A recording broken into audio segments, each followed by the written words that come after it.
मैं अनुज बत्रा एक बार फिर से आपका स्वागत करता हूं इंडिया फर्स्ट चैनल पे। आज हम बात करने वाले हैं इंडिया के एआई समिट 2026 के बारे में।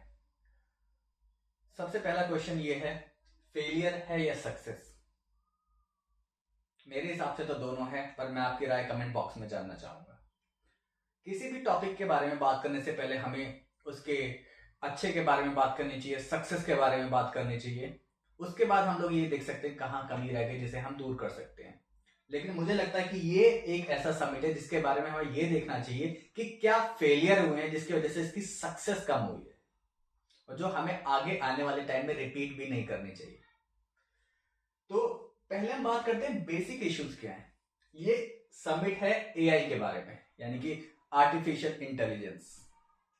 लेकिन हमारे देश के इश्यूज क्या है? कहने के लिए इंडिया एक बहुत बड़ा आईटी जाइंट है, लेकिन सच में क्या ऐसा है? कहने के लिए हमारे पास टीसीएस है, एचसीएल है, विप्रो है, बहुत बड़े बड़े जाइंट है, लेकिन हम लोग करते क्या है? हम लोग करते हैं सिर्फ ट्रबल शूटिंग। आपको ट्रबल शूटिंग का क्या मतलब है?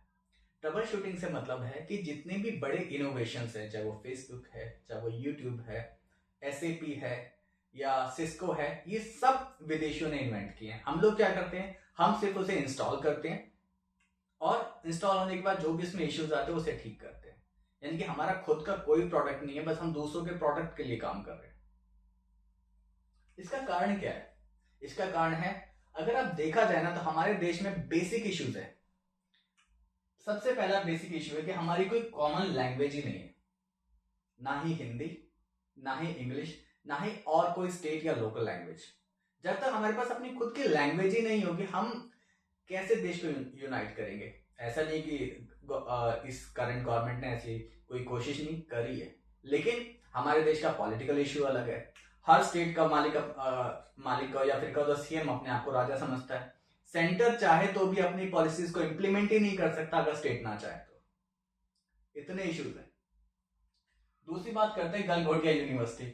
आजकल किसी भी न्यूज चैनल पे चले जाओ, यहां तक कि इंडिया नहीं, विदेशों में भी गलगोटिया छाया हुआ है, जिसने चाइना के एआई डॉग को अपना बता दिया।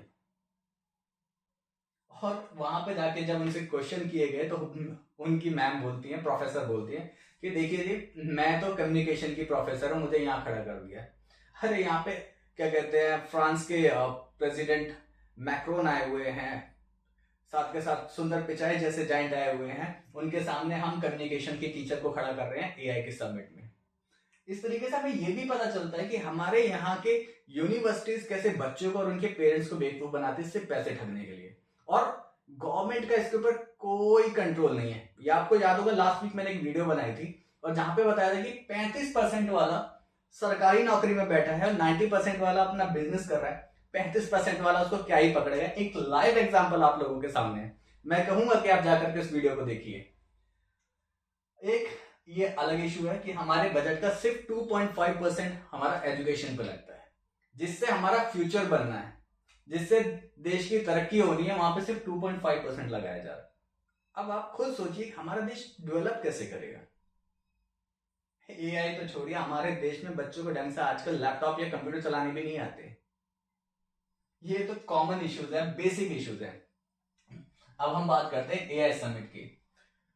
हमारे माननीय प्रधानमंत्री जी वहां पे विजिट करने गए। मैं कहता हूँ विजिट करना गलत नहीं है, हो सकता है आपके आने से हमारी इन्वेस्टमेंट और भी बढ़े, लेकिन एक आपका ही मैनेजमेंट फेलियर है। उनके आ जाने से वहां पे लोगों को पहले बताया नहीं गया, और जो लोग वहां पे खड़े थे उनका सामान चोरी हो रहा है, उनकी भाग दौड़ हो रही है, परेशानी हो रही है।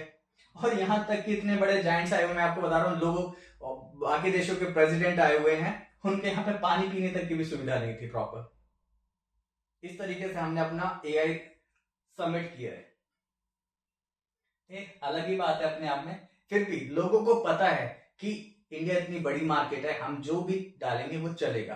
और यहां तक कि मैं ये भी कह सकता हूं, शायद बीजेपी अपने 12 साल के कार्यकाल में ये भी नहीं समझ पाई कि इंडिया आगे बढ़ना चाहता है, एआई के बारे में में सीखना चाहता है, क्योंकि उनको एक्सपेक्टेशन ही नहीं थी कितने लोग एआई में आएंगे, कितने लोगों को एआई के बारे में पता भी है। शायद आज भी हमें प्रॉपर जज नहीं किया जा रहा, इसलिए आज भी हम एआई की फील्ड में पीछे हैं। अब मैं आपको एक बेसिक एग्जांपल दूंगा कि हमारा पॉलिटिकल फेलियर कहां पे है। ये देखिए, आज अगर आप चाइना की बात करते हो तो चाइना एक प्रोडक्शन हब है, यानी कि प्रोडक्शन में उसका कोई तोड़ नहीं है। आज जितने भी देश हैं, पूरा ग्लोब चाइना के ऊपर डिपेंड है। उसी तरीके से इंडिया एक सर्विस इंडस्ट्री का जाइंट है। सारे जितना भी ग्लोब है या कंट्रीज है, क्या कहते हैं, इंडिया को अपना सर्विस सेक्टर देती है। आप कह सकते हो अपने अकाउंटिंग के लिए, कलेक्शन के लिए, बहुत सारे वेरियस कह सकते हो कि एरियाज में। लेकिन डिफरेंस कहां पे आ जाता है, चाइना ने पूरे ग्लोब को अपने ऊपर डिपेंड कर लिया और इंडिया आज भी ट्रबल शूटर है। जैसा कि मैंने शुरू में कहा था, अपना प्रोडक्ट नहीं बना पाया, ये है हमारा फेलियर। सक्सेस आप कह सकते हो कि हाँ, हम लोगों ने वहां पे करीब 16 से 20 लाख करोड़ का एक कमिटमेंट लिया है, या कमिटमेंट उन कंपनीज ने दिया है, जिसमें हमारी रिलायंस है, अडानी है, बाहर से माइक्रोसॉफ्ट है, और भी काफी कंपनीज है जिन्होंने कहा है कि हम आने वाले 5 साल 7 साल में करीब 16 से 20 लाख करोड़ का इन्वेस्टमेंट इंडिया में करेंगे। ठीक है, वो करेंगे, लेकिन फिर भी अगर हम अपने आप को प्रिपेयर करके रखते तो शायद ये डबल हो सकता था। हो सकता है कि हमारे अपने खुद के प्रोडक्ट होते तो हम उन्हें भी बाहर, अभी क्या है, हमारे पास आ रहा है, हम भी तो बाहर जाके इन्वेस्टमेंट कर सकते हैं, लेकिन उसके लिए हमें इस बेसिक इश्यूज को सुधारना होगा। आप अपनी राय जरूर रखिएगा कि कुछ ऐसा जो मैंने मिस कर दिया या जो ऐड किया जा सकता है।